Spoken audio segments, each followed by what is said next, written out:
Alright y'all, welcome back to the channel and to some more turkey patterning. And today we've got another new combination that we've never tried, and it's one that one of you guys sent in as well. So massive thank you to Joseph for sending some of this stuff in. He sent both the shell and the choke that we're going to run today, as well as a bunch of other really good looking stuff. So big thank you to you for sending that in, because we're definitely going to put them to the test over the next couple of weeks. But as for today's shell that we've got, Joseph sent in some of the Winchester Longbeard XR 20 gauge number 6 shells. They are a 3-inch, 1¼ ounce payload of 6s, going about 1,000 feet per second. And funny enough, I was just mentioning a few videos ago when we tested the Longbeard 5s in 20 gauge that I'd love to get my hands on some of the 6s because they're pretty much impossible to get right now. And somehow it magically worked out that we got some 6s here to test. So can the 6s be any less disappointing than what the 5s have been so far? We're definitely going to find out as we test them to see if the 20 gauge Longbeard shells are just kind of junk, or if it's just a case of a hit or miss type of box, or if the 6s are better than the 5s, or whatever the case might be. So definitely going to be pretty interesting to see what the 6s can do. And as for the setup we've got to run them through, I brought out the Stevens 301 20 gauge here with this choke, which is a Carlson's Longbeard XR 568 constriction turkey choke. And this also worked out because I've had one of you guys requesting for me to get one of these Longbeard 568 chokes for this setup to test out. So Joseph sent one of these in too, which is absolutely amazing, and we're definitely going to put it to the test. So can the Longbeard choke work with the Longbeard 6s today? I don't know. We're going to see what happens. But as for the test today, everything is the same as usual. The turkey paper's at 40 yards. I've got the chronograph so we can get our velocity as well. So we'll get you guys a view of the target. We'll take the shot, look at the chrono, and then look at the results. So let's head over here and take this shot and just see what kind of results we can get from the Longbeard 568 choke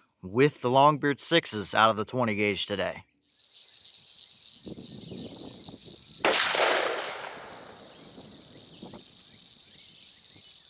Alright, so that shell gave us 1,072 through the chrono. The box claims 1,000, so we are a little above their claim. But from the previous tests we've done with these Longbeard 20 gauge shells, it seems like they like to hang right around the 1,100 feet per second mark, plus or minus just a little bit. So this is pretty much about where I would expect them to be at. It's still a little bit lower than like the 12 gauge versions typically are, but how does our pattern actually look? Let's go down to the target and check it out.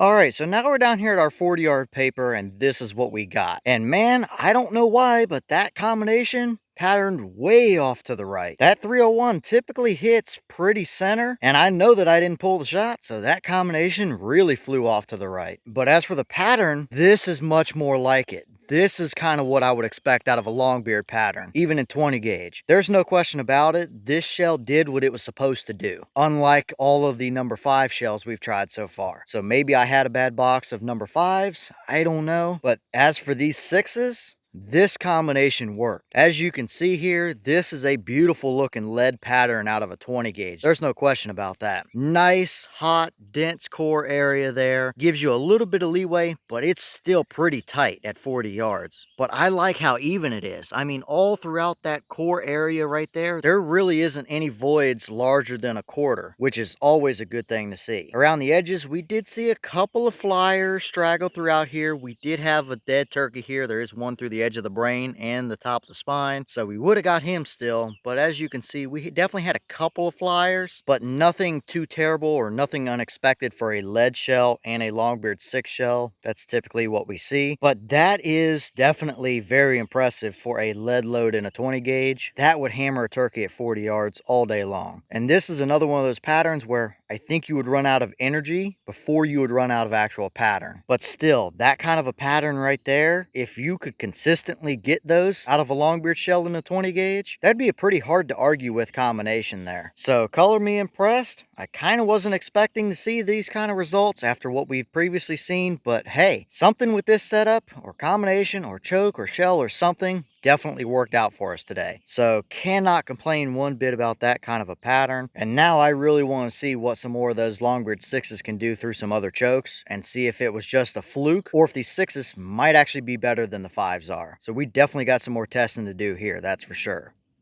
Okay, and here's the wad from that shell, and pretty much exactly what we would expect to see. It's the same Longbeard wad they use with the number 5s, and it looks pretty much normal. There's definitely nothing stuck down in there. There's no rips, tears, pinholes, anything like that, and I clearly think that it did exactly what it was supposed to do. So definitely nothing weird or special to see about the wad.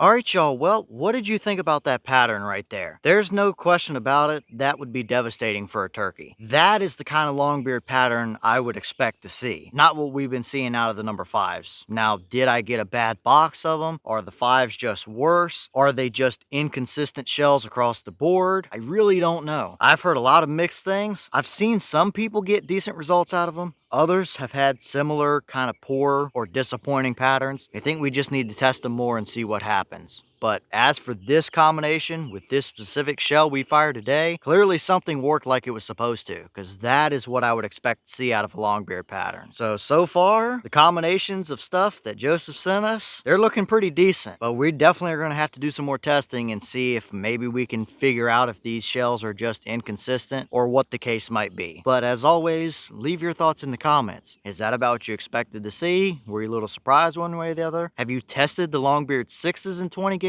versus the 5s? And is there a difference? Or what kind of inconsistencies or good or bad results have you seen out of them? And is there another choke combination that you want to see the 6s run through? Let me know all that down below. But as for today's performance, you can't really argue with that kind of a pattern, that's for sure. But with that being said, I'm going to get back to the testing for you guys before the rain comes in today. As always, we have the channel Instagram as well as the mailbox where you can send stuff if you'd like. All that information will be in the description down below if you're interested in it. But I'm going to get back to it, so I'll see y'all in the next one.